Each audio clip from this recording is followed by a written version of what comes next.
एक तवे पर 5 रोटियां।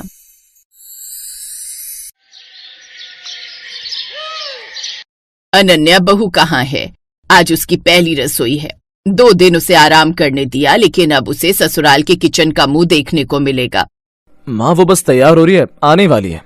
कुछ देर बाद अनन्या तैयार होकर कमरे से बाहर आती है। बहू, तू तो ऐसे तैयार होकर आई है जैसे ससुराल के किचन में नहीं बल्कि किसी 5 स्टार होटल में खाना खाने जा रही हो। अब मम्मी जी, आजकल पहली रसोई भी तो किसी बड़े फंक्शन से कम थोड़ी ना होता है। रील्स भी बनाकर डालनी होती है ना सोशल मीडिया पर। आग लगे सोशल मीडिया को, आजकल बहुओं को कैसे बिगाड़ कर रख दिया है। शर्मा परिवार में आज अनन्या यानी घर की नई बहू की ससुराल में तीसरी सुबह थी। शादी को बस 2 दिन हुए थे। आज उसकी पहली रसोई थी। अब बताइए माँ जी, क्या बनाऊं पहली रसोई में? देख, मीठे में खीर बना ले और सब्जी में मलाई शाही पनीर, और हाँ, हम सबको एक साथ गर्मा गर्म रोटी खानी है, इसलिए सबको एक साथ गर्मा गर्म रोटी देना, मतलब एक तवे पर 5 रोटियां बनाना। हैं? एक तवे पर 5 रोटियां? हाँ, क्यों नहीं बना सकती? इस अमित ने ही तुम्हारी शादी से पहले मुझसे यही कहा था कि तुम बड़ी काबिल हो और एक साथ एक तवे पर 5 रोटियां बनाकर हमें गर्मा गर्म खिला सकती हो। इसने कहा था कि अनन्या में ये सुपर पावर है। क्यों नहीं बना सकती क्या?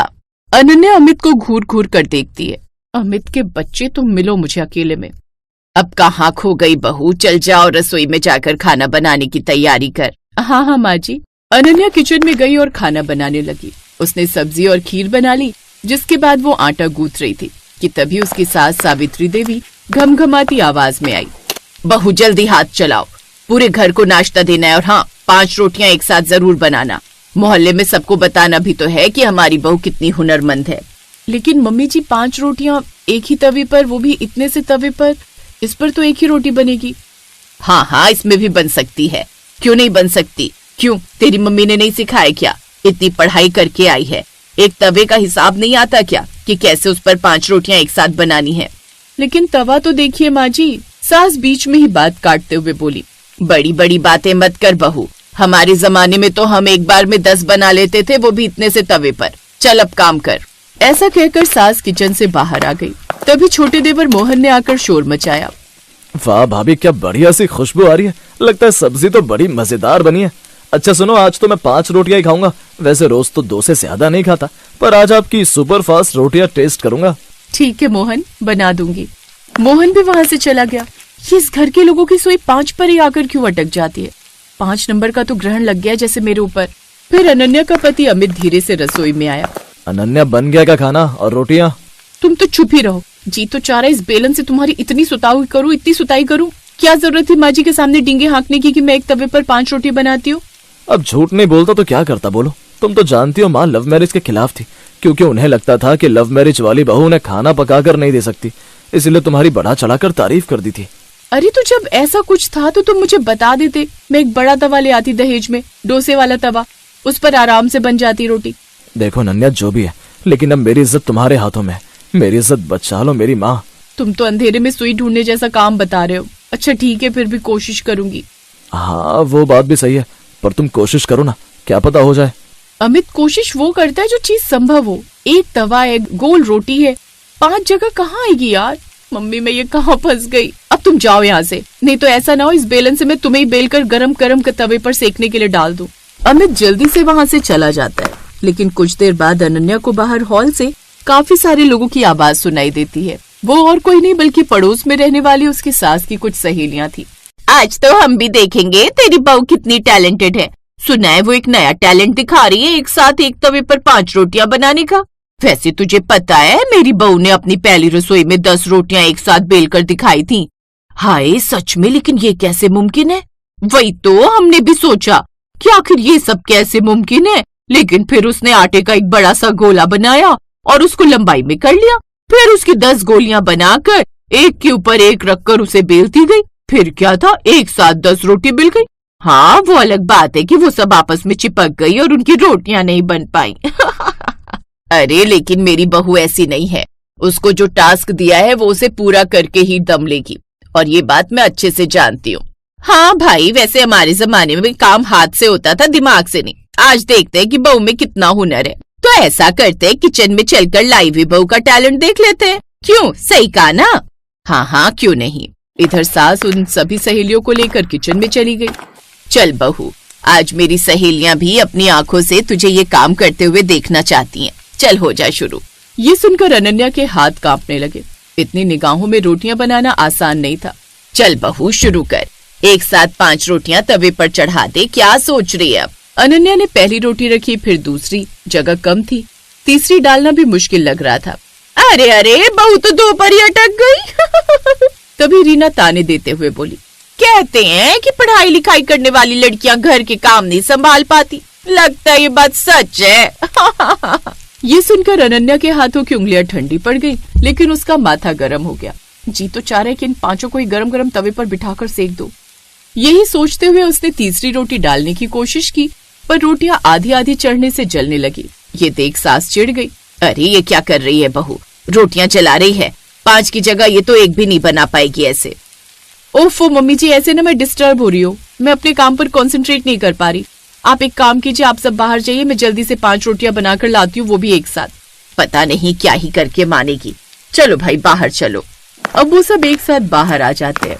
ओफो अब क्या करूं, अब तो बात इज्जत पर आ गई है। फिर अनन्या को एक आइडिया आया कुछ देर बाद, और पेश है अब एक साथ आप सबके लिए एक तवे पर बनी हुई गर्मा गर्म 5 रोटियां। ऐसा कहकर जैसे ही उसने सबको वो रोटियां परोसी, तो सभी रोटियों को देखकर हैरान रह गए। बहू ये क्या है, पूरी जितनी रोटियां? माँ जी आपने कहा था ना एक तवे पर 5 रोटियां बनाकर दिखानी है। अब ये तो तय नहीं हुआ था कि कितने साइज की बनानी है। और रीना आंटी, आजकल की लड़कियां पढ़ी लिखी हैं और इसीलिए अपनी बुद्धि का इस्तेमाल सही से करना बहुत अच्छे से जानती हैं। अब खाइए आप सब, मैं अभी आप सबके लिए 5 रोटियां और बनाकर लाती हूँ। ये देख सभी हंसने लगते हैं। अब सबको उसके हाथ का खाना बड़ा पसंद आता है और साथ ही सब बहू की अक्ल की तारीफ भी करते हैं।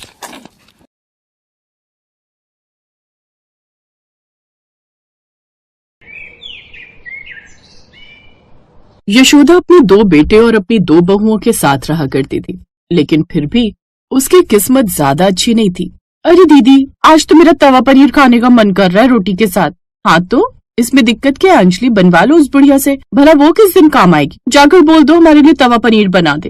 हाँ वैसे मानना पड़ेगा, ये बुढ़िया खाना बहुत ही स्वादिष्ट बनाती है। मैंने उसके हाथ का बहुत सारा खाना खाया, खाकर काफी अच्छा लगता है। ठीक है अभी बनवा लेती हूँ। बुढ़िया, ओ बुढ़िया इधर आ। क्या हुआ बहू, पोछा लगा रही थी, क्यों बुलाया? ए बुढ़िया, तुझसे अब तक घर का काम नहीं हुआ? बेटा अभी कर तो रही हूँ। अरे जल्दी जल्दी हाथ चला, मेरे पेट में तो चूहे दौड़ने लगे। मुझे खाना भी तो खाना है, उसके बाद मुझे काम से बाहर भी जाना है। अच्छा ठीक है, मैं पहले तुम्हारे लिए खाना ही बना देती हूँ। यशोदा घर की साफ सफाई कर रही थी और वो उस काम को छोड़कर रसोई की तरफ खाना बनाने जा रही होती है। तभी अंजलि उसे रोकते हुए कहती है, अरे बुढ़िया पहले ये तो सुन ले कि बनाना क्या है। मेरा आज तवा पनीर रोटी खाने का बहुत मन है, इसलिए मेरे लिए तवा पनीर बना दे। मैंने सुना है तू खाना बहुत अच्छा बनाती है, देखते हैं आज हम भी तेरे हाथों का खाना खाकर। अब यशोदा रसोई में जाती है और खाने में तवा पनीर बनाती है। फिर वो खाना बनाकर सभी को खाना परोसती है। मैंने कहा था ना ये बहुत स्वादिष्ट खाना बनाती है, देखा सच में मजा ही आ जाएगा।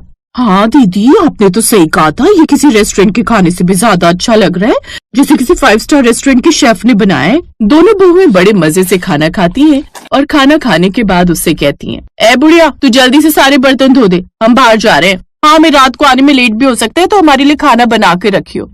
सास को घर का सारा काम करने का ऑर्डर देकर वहाँ से खुद तो आराम से बेफिक्र होकर बाहर घूमने और ऐश करने चली जाती है।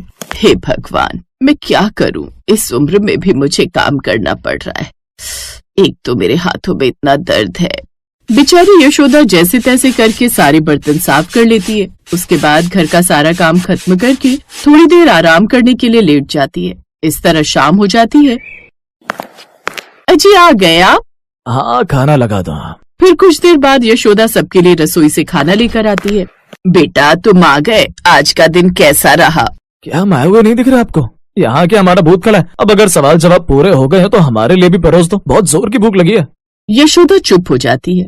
इस बात से वो अच्छे से वाकिफ थी कि इस घर में किसी को भी उसके आंसुओं से कोई फर्क नहीं पड़ता और ना ही किसी को उसकी कद्र है। उसकी बहुएं तो उससे बदतमीजी करती ही थी, साथ ही उसके बेटे भी उसके साथ बिल्कुल वैसा ही व्यवहार करते थे। इस बुढ़िया को कितनी बार कहा है कि जब ये बाहर से आए तो इनसे फालतू के सवाल जवाब मत किया करो, आते इनका मूड खराब मत किया करो। मैं तो बस अपने बच्चों से एक पल बात करना चाहती थी। उसकी चिंता मत करो, बात करने के लिए हम है ना, उतना काफी है। वाह बहू, कितना सही जवाब दिया है तूने। वैसे तूने बात तो बिल्कुल सही कही।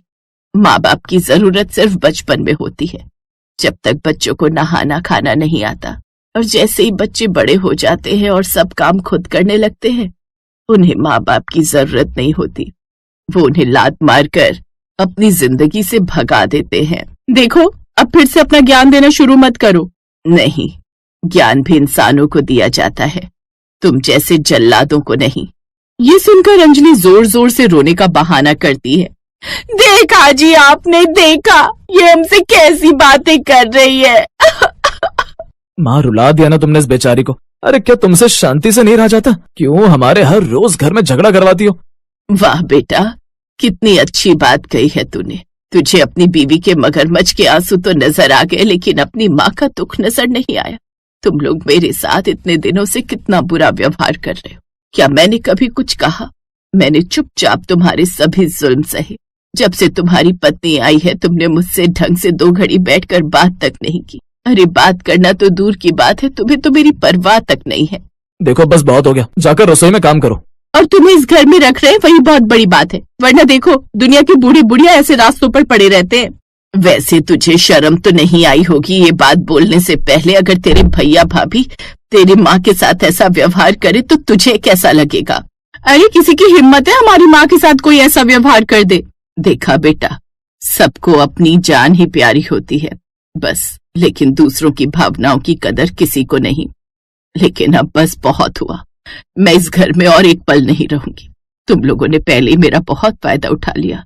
बचपन में बच्चों को पैसों की समय पर खाने की और उनके काम करवाने की जरूरत होती है, इसलिए माँ बाप तब उन्हें बुरा नहीं लगते। लेकिन जरूरत खत्म होने पर ही, फायदा खत्म होते ही माँ बाप को लात मार देते। मैं अभी इसी वक्त इस घर को छोड़कर जा रही हूँ। जाओ जाओ, कहाँ जाओगी? हम भी देखते हैं। अरे इस घर में रहने के लिए छत और खाने के लिए खाना तो मिल रहा है कम से कम। भले ही अब दर दर भटकना पड़े, लेकिन तुम जैसी औलाद के पास कभी वापस नहीं आऊंगी। अब वो अपना कुछ जरूरत का सामान पैक करती है और वहां से चली जाती है। उसके चारों बेटे बहू उसे जाते हुए देख रहे थे, लेकिन मजाल जो किसी ने उसे एक बार भी जाने से रोका हो। अब वो बेचारी अपने बुढ़ापे में बिल्कुल अकेली हो गई थी और इस तरह सड़क पर अकेले इधर उधर भटक रही थी, वो भी भूखी प्यासी। एक रोज उसकी मौसेरी बहन उसे मिलती है। अरे यशोदा, तुम कहाँ जा रही हो और ये क्या हाल बना रखा है? अपनी मौसी की बेटी को देखकर यशोदा की आंखों में आंसू आ जाते हैं और वो उसे अपना सारा हाल सुना देती है, जिसे सुनकर विद्या भी भावुक हो जाती है।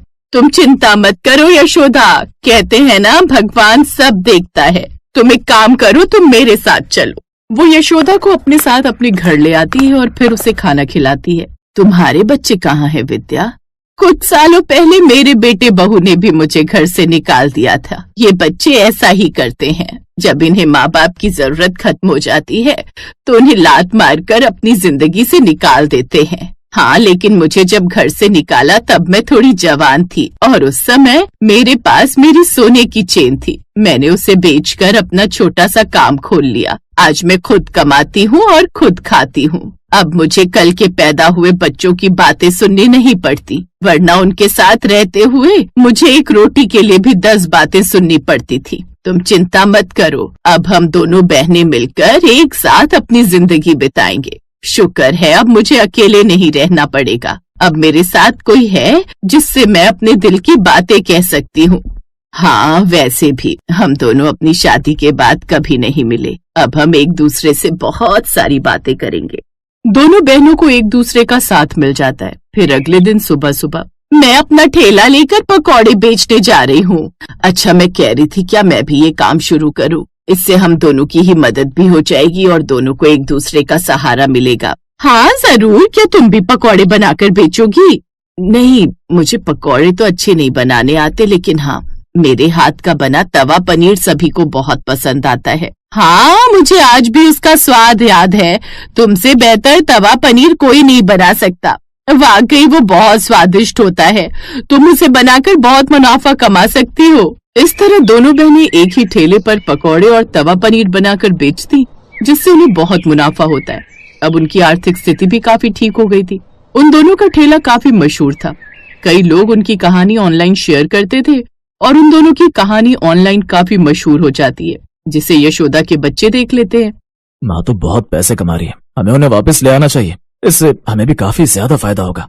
अब वो लालच में उसके पास पहुंच जाते हैं और चारों नकली आंसू दिखाकर कहते हैं, माँ हमें माफ कर दो, हमसे गलती हो गई, हमें ऐसा नहीं करना चाहिए था। तुम्हारे बिना घर सूना लगता है, चलो हमारे साथ घर वापस चलो। मैंने कहा था ना, इनके पास जैसे ही वीडियो पहुंचेगी ये चारों कैसे दौड़े दौड़े मेरे पास आएंगे। नौटंकी, वापस लेने आए हैं लेकिन मेरी कोई औलाद नहीं है। अब चुपचाप से यहाँ से दफा हो जाओ, नहीं तो पुलिस को बुला लूंगी। उन चारों को उनका जवाब मिल जाता है और वो वहां से चले जाते हैं। अब यशोदा और विद्या दोनों बहनें खुशी खुशी एक दूसरे के साथ रहती हैं।